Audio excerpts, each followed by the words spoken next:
अब जो मैं जाने वाला हूँ ये मुख्य रूप से ये जगह है जहाँ पर शाही दरवाज़ा है, जोधाबाई का महल है, और से ले चलता हूँ। और ये जो है ये बुलंद दरवाजे के बगल में एक साइड से रोड गया हुआ है अंदर की तरफ, तो इस रोड से हमें अंदर जाना पड़ेगा। जो मैं पहुँचा हूँ ये पीछे आपको शाही दरवाज़ा दिख रहा होगा, ये वही शाही दरवाज़ा है जिसके माध्यम से डायरेक्ट आप जा सकते हैं यहाँ जोधा महल और इधर जा सकते हैं, ठीक है। तो उसी रोड पे मैं अभी आगे बढ़ रहा हूँ।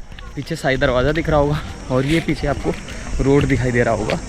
तो यहाँ से ये सीधा रास्ता आपका जोधाबाई महल के लिए ले जाएगा, ठीक है।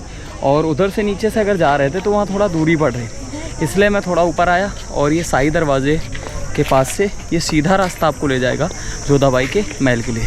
तो चलो मैं आगे आपको ले चलता हूँ। तो मैं इसे आगे बढ़ रहा हूँ, ये आपको दिख रहा होगा ये उसी किले के ही दीवारें हैं जो कि अभी थोड़ा टूट चुकी हैं, है ना। ये सारी दीवारें हैं जिनमें अभी क्षतिग्रस्त हो चुकी हैं। इसके अतिरिक्त सामने इधर भी दिख रहे होंगे कुछ बिल्डिंग्स, जो कुछ इमारतें हैं वो क्षतिग्रस्त हो चुकी हैं, ठीक है। तो अभी हम यहीं आगे बढ़ेंगे और ये बाहर का प्रांगण का है जिनका संरक्षण का कार्य नहीं हुआ, जिसकी वजह से ये टूट चुकी हैं। और ये फतेहपुर अलग है और ये सीकरी अलग है, ठीक है। फतेहपुर में जो था वहाँ कोई खास वो नहीं, बुलंद दरवाज़ा है। और बुलंद दरवाजे के अतिरिक्त जो आपको मिलेगा वो है सलीम चिश्ती की दरगाह। दो चीज़ें आपको वहाँ देखने को मिलेंगी, चिश्ती की दरगाह है और दूसरा जो आपको मिलता है वो बुलंद दरवाज़ा है, ठीक है। इसके अतिरिक्त वहाँ कुछ ऐसा खास नहीं है।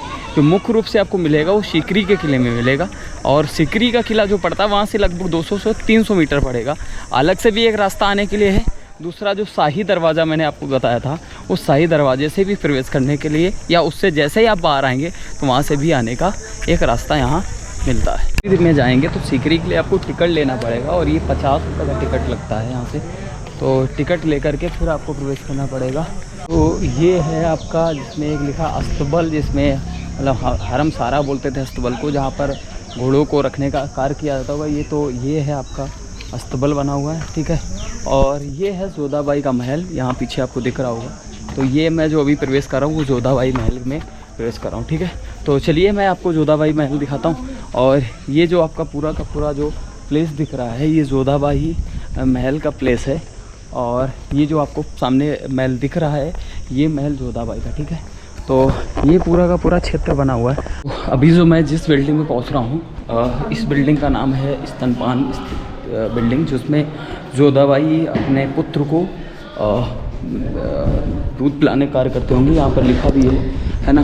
तो यहाँ मैं अभी पहुँच चुका हूँ। ये पूरा का पूरा बना हुआ है, जोधाबाई का महल बना हुआ है। और इसके अतिरिक्त बाहर एक किचन का भी बना हुआ है। इसके अतिरिक्त तो जो भी ये दिखाई दे रहा है आपको, ये चारों तरफ चारों दिशाओं में, मतलब यहाँ पर महल के चारों तरफ आपको कमरे दिखाई देंगे। जिसमें अगर इन कमरों की बात करते हैं तो ये कमरे कुछ इस तरह से हैं। और ये जो प्रांगण है, ये जो कमरे बने हुए हैं ये दासियों के लिए होते थे। इनमें दासियाँ रहती थी, जिसको अभी तो यहाँ इसका मतलब इसमें रंगत जो भी रंगत थी, पुताई थी, वो सब जो डिज़ाइनिंग की गई थी वो टूट गया है। तो ये था जिसमें दासियाँ रहा करती थी।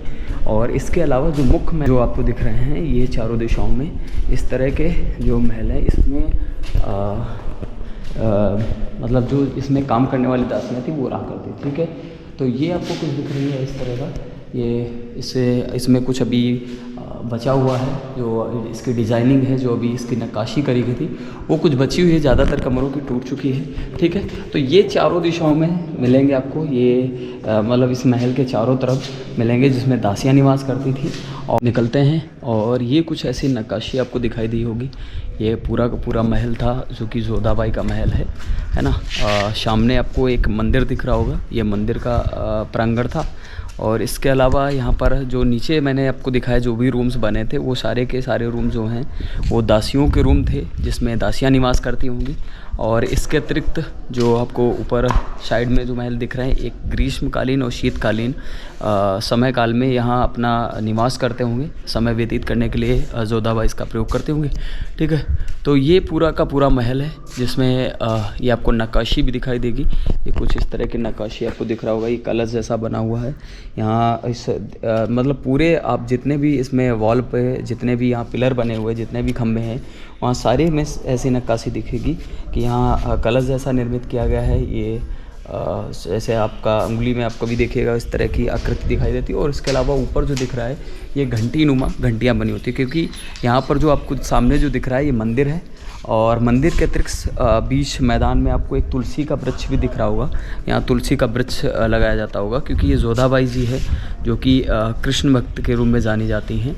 तो ये पूरा का पूरा एक प्रांगण था जो मैंने आपको दिखाया, जिसमें साइड में दासियों के रूम दिखाए। दासियों के रूम के साथ साथ ये आपका रहने का निवास स्थान था। और ये जो आपको डोम नुमा दिख रहे हैं ये यहाँ पर भगवान की मूर्तियाँ रखी जाती होंगी, जिनको पूजा करने के लिए इसका प्रयोग करते होंगे। और सामने मुख्य रूप से आपको ये मंदिर दिखाई दे रहा है जोधाबाई महल में, ये मुख्य रूप से सामने। मैं ये जोधाबाई महल में था, अंदर जोधाबाई महल से मैं बाहर निकल के आया हूँ, ठीक है। तो ये कुछ ऐसा अभी प्रांगण दिख रहा है, यहाँ से आपका एंट्री पॉइंट था। अभी इधर से मैं एक और महल की तरफ बढ़ूँगा। जो मैं आपको सामने दिखा रहा हूँ ये है सुनहरा महल, और जिसे मरियम की कोठी भी कहते हैं। सुनहरा महल मरियम की कोठी है। और इस प्रांगण को ये बोलते हैं कि ये जो इमारत है इसको मरियम की कोठी के नाम से जाना जाता है। मरियम की कोठी के नाम से, मतलब सुनहरा महल के नाम से जाना जाता है। और इसकी जो छत है वो सपाट है, ठीक है ना, इसकी छत सपाट है।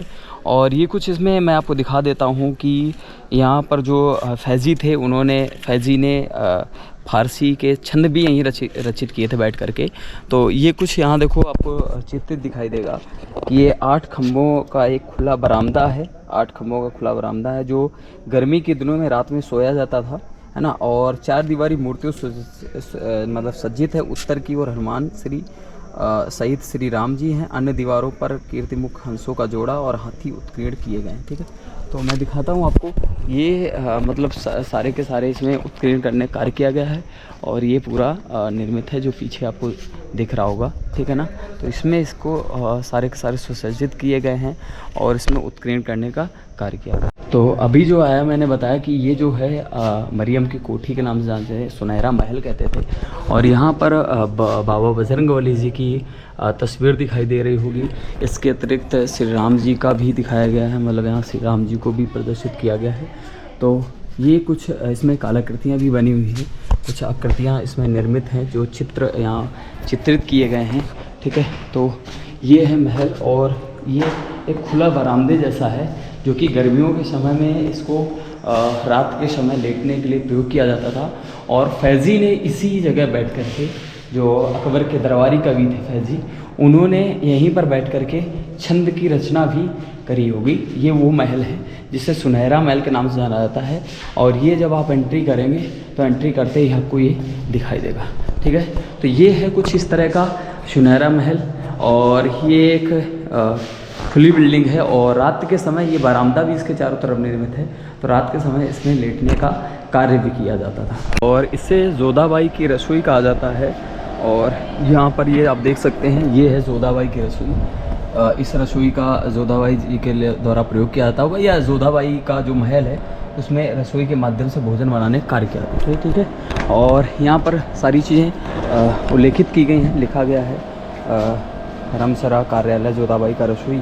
और ये पूरा का पूरा आप पढ़ सकते हैं इसमें कि नक्काशी की गई इसमें। और अभी ये तो बंद हो रखा है, अब अंदर नहीं जा सकते हैं, ठीक है। तो ये है जिसमें फुलकरी और ज्यामिति नमूने से जो भी झुमकों की पट्टियाँ हैं उसे सब अलंकृत किया गया है। तो ये जो बिल्डिंग है इसे जोधाबाई का रसोई कहा जाता है। और अभी इसे बंद कर रखा गया, अंदर आप प्रवेश नहीं कर सकते हो। लेकिन मैं आपको दिखा देता हूँ, एक तो उस दिशा से आपको मैंने दिखाया, और दूसरा आप यहाँ से भी देख सकते हैं, ये है जोधाबाई जी का रसोई। ये जोधाबाई की रसोई कहा जाता है इसे, ठीक है। तो ये आपको जो दिख रहा है ये है जोधाबाई का रसोई, जहाँ पर तो ये जो अनूप तालाब के सामने आपको दिख रहा है ये है अकबर का बेडरूम, जिसमें 2 मंजिला इसे निर्मित किया गया है और एक खुली आकृति है, ठीक है। तो ये दिख रहा होगा आपको पीछे, तो पूरा 2 मंजिला है, पूरा ऊपर तक निर्मित है। और इसमें एक बेड भी बना हुआ है जो कि अकबर का बेड है, जहाँ पर वो लेटते होंगे, ठीक है। तो यहाँ पर आपका ये पूरा का पूरा एक दिख रहा 2 मंजिला है, जिसकी बहुत ज़्यादा ऊंचाई नहीं है। और यहाँ एक बेडरूम भी है, कमरा है जो कि लेटने के लिए जिसका प्रयोग करते होंगे। तो चलिए मैं आपको दिखाता हूँ कि कैसा बेडरूम होता था, मतलब इसका बेड किस तरह से निर्मित रहता था, ठीक है। तो ये है बेड, और ये इस तरह का बेड आपको दिख रहा होगा। जिसमें अकबर यहाँ लेटते होंगे जोधा के साथ, ठीक है। तो ये कुछ इस तरह से आपको दिखा देता हूँ।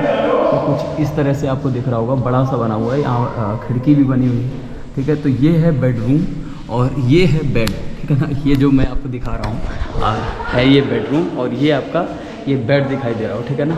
तो ये बेड है जो पत्थर का बना हुआ, इसके ऊपर फिर डालते होंगे जो भी वस्तुएं हैं उसका प्रयोग करते होंगे।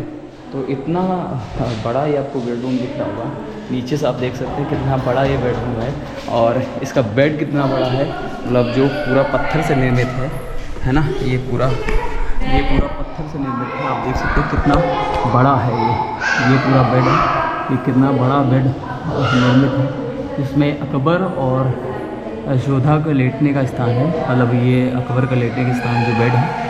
और इसमें भी ये कुछ इस तरह से खिड़कियाँ लगी हुई है जो वेंटिलेशन का काम करते होंगी। ये दरवाज़ा है एक निकलने का, इसे बंद कर दिया गया तो इसे निकल नहीं सकते। तो ये कुछ ऐसी खिड़कियाँ हैं जो वेंटिलेशन का काम करते होंगे, ठीक है। तो इस पर चढ़ने के लिए पहले यहाँ सीढ़ियाँ का प्रयोग करते होंगे, यहाँ मतलब सीढ़ियाँ प्रयोग करते होंगे जिनको बाद में हटा दिया गया है। यहाँ चढ़ने के लिए सीढ़ियाँ होंगी जो यहाँ से चढ़ जाते हैं, वरना इतने ऊपर कौन ऐसे चढ़ जाएगा, ठीक है ना। कि यहाँ पर चढ़ने के लिए योद्धा की ज़रूरत पड़ जाए। तो यहाँ जो थी ये सीढ़ियाँ थी जिसके माध्यम से इतने ऊंचे बेड पर चढ़ते, वरना तो इतना ऊंचा है कि आप देख सकते हैं। मैं भी इसके नीचे आ गया तो आपको दूर से लग रहा होगा कि नहीं ये छोटा है, लेकिन ये बहुत ऊंचा है ना, मतलब मेरे से भी एक मीटर ऊपर है। तो ये कुछ आपको दिखा रहा था मैं, ये है बेडरूम, अकबर का बेडरूम, ठीक है। अभी मैं आया हूँ, यहाँ आपको दिख रहा होगा ये तुर्क सुल्ताना का मकान दिख रहा होगा, जिसमें एक भव्य मंडप का एक कमरा बना बताया गया है, और चारों तरफ अलंकृत खम्भों वाला एक बरामदा है, ठीक है। और ये आपको सामने दिखाता हूँ मैं, लकड़ियों का एक मदरसा भी है, एक जोड़ा, जिसको निर्मित किया गया 1575 सन 1575 में निर्मित किया गया है। तो मैं आपको दिखाता हूँ, जो कि ये है तुर्की सुल्ताना का महल। ये कुछ इस तरह से आपको दिख रहा होगा, ये है तुर्की सुल्ताना का महल। ये भी आपका जोधाबाई महल के सामने यहीं पड़ेगा, ये तुर्की सुल्ताना का महल पड़ेगा। और ये कुछ इस तरह से आप देख सकते हैं कि ये एक कमरा है, ये तुर्की सुल्ताना का, ये कुछ इस तरह से दिखता है। और इसके चारों तरफ ये अलंकृत खंभे आपको दिखाई दे रहे होंगे फूल पत्ती के नक्काशी के साथ। और ये जो आपको दिख रहा है ये पूरा का पूरा नक्काशी किया गया, गुलाब के अतिरिक्त गुड़हल के फूल से इसे नक्काशी दी गई है। हो सकता है ये क्लियरली ना दिख रहा हो धूप की वजह से, वरना मैं दूसरी साइड से आपको दिखा देता हूँ। तो ये आपको दिख रहा होगा, ये नक्काशी के साथ, फूल के नक्काशी के साथ निर्मित है। और ऊपर कमल का फूल दिख रहा है, ऊपर जो आप देख सकते हैं, जो ऊपर दिख रहा है वहाँ कमल के फूल से इसकी नक्काशी करी गई, ठीक है। ये तुर्क सुल्ताना का महल है। वैसे कमल का इस्लाम धर्म में कोई ऐसे खास महत्व तो नहीं है, लेकिन यहाँ आप जगह जगह देख सकते हैं, यहाँ कमल के चित्र को अंकित किया गया है। यहाँ कमल के चित्र आपको अंकित दिखाई देंगे, ठीक है। तो ये देखिए ये, और ये है तुर्क सुल्ताना का महल, जिसमें एक कमरा बनाया गया है, एक कमरा। इसके अलावा चारों तरफ एक ये मंडप बना हुआ है, ठीक है ना, बड़ा शानदार मंडप है। को ये दिख रहा होगा सामने एक पंचमहल बना हुआ है, जिसको अकबर ने अपनी पत्नी जोधाबाई के लिए बनवाया था। तो ये है पंचमहल, जिसमें 5 मंजिला इमारत बनाई गई है, इसको नीचे से ऊपर तक पूरा का पूरा डेकोरेट किया गया है। तो ये है पंचमहल, ये पंचमहल आपको दिखाई देगा, ये है पंचमहल, जिसको जोधाबाई के लिए अकबर के द्वारा निर्मित कराया गया था, ठीक है। तो ये पंचमहल था सुल्ताना का, तुर्क सुल्ताना का महल भी वहाँ दिखाया, जिसमें एक कमरा बना हुआ था, चारों तरफ खम्भों से डेकोरेटेड था, ठीक है। चलिए आगे आपको ले चलते हैं, आगे दिखाते हैं। इसका नाम है ज्योतिष खजाने की छतरी। ज्योतिषी का जो बैठक थी वो है, ये बैठने का स्थान था। और यहाँ पर खजांची बैठे रहते होंगे चबूतरे पर। तो ये आपको दिख रहा होगा, ये दिख रहा होगा, ये चबूतरा बना हुआ है जहाँ खजांची बैठते होंगे, ये ऐसा निर्मित किया गया है, ठीक है। और ये है आपका ज्योतिष का महल, जो खजाने की छतरी कहते थे। तो यहाँ पर ज्योतिष जो होता था वो यहाँ बैठता होगा, इस जगह ये ज्योतिष का बैठने का स्थान था, ठीक है। ये ज्योतिषी का बैठने का स्थान है, जो आपको कमरा दिखाई दे रहा है, ये ज्योतिषी के बैठने का स्थल बना हुआ, ठीक है। और बाहर जो बैठता होगा वो आपका बाहर खजांची बैठता होगा। मैं पहुंच चुका हूं, ये है दीवाने खास। आपका ये है लिखा हुआ किस विशेष उद्देश्य से किया गया था। इस संबंध में कई धारणाएं अलग अलग हैं कि ये धार्मिक गोष्ठी होती थी, मंडप पर धार्मिक मंडप मतलब मंडप होता, इबादत खाना होता था। दीवाने खास अथवा नौरोज़ के दिन जो मतलब नौरोज़ त्यौहार होता है उसके लिए भी ये कहा गया है कि इत्यादि रूप में नौरोज़ के दिनों में तुलादान इत्यादि के रूप में इसका प्रयोग करते होंगे। और बाहर से 2 मंजिला है, वास्तविक में वैसे एक नुमा है, बाहर से 2 मंजिला दिखती है, आप देख सकते हैं। यहाँ से अगर बाहर से देखेंगे तो ये 2 मंजिला दिखाई देती है, लेकिन अंदर से एक है, ठीक है। इसके बीचों बीच एक स्तंभ अलंकृत है। विशाल शीर्ष से कमरों के चारों कोनों पर एक जालीदार रास्ते बनाए गए हैं। और ये है आपका जिसका नाम है दीवाने खास, ठीक है।